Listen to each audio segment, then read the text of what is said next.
मोठा उत्साह पाहायला मिळतोय।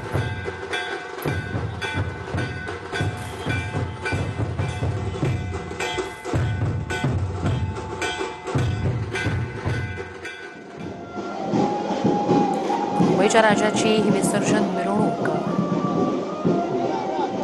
मोठा उत्साह गणेश भक्तांमध्ये आपण पाहतोय। मुंबईचा राजा आता विसर्जनासाठी मार्गस्थ झाला। त्यानंतर आता मुंबईतले इतर महत्त्वाचे गणेश मंडळ जी आहेत तिथले गणपती विसर्जनासाठी मार्गस्थ होतील।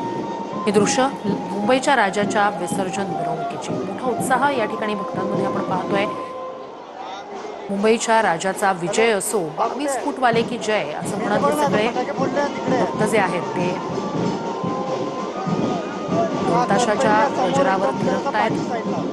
गुलालाची उधळण आपण पाहतोय। तर मुंबईतल्या उंच गणेश मूर्तीची सुरुवात याच मुंबईच्या राजाच्या गणेश मंडळानं केली। मुंबईतल्या राजाचं विसर्जन मिरवणूक आता मार्गस्थ होते आहे। ठिकठिकाणी रांगोळीच्या पायघड्या घातल्या जात आहेत आणि विसर्जन मिरवणुकीतला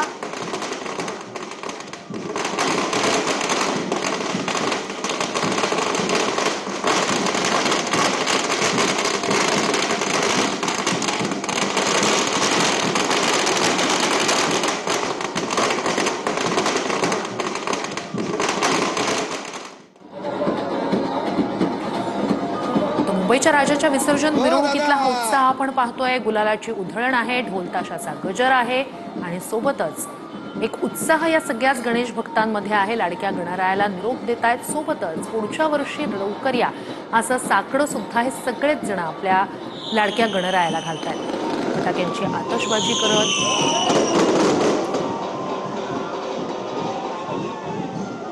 गुलालाची उधळण करत लाडक्या गणरायाला निरोप दिला जातोय। मुंबईच्या राजाची ही विसर्जन मिरवणूक अत्यंत आकर्षक अशी ही गणेश मूर्ती 22 फूट उंच गणेश मूर्ती साकारण्याची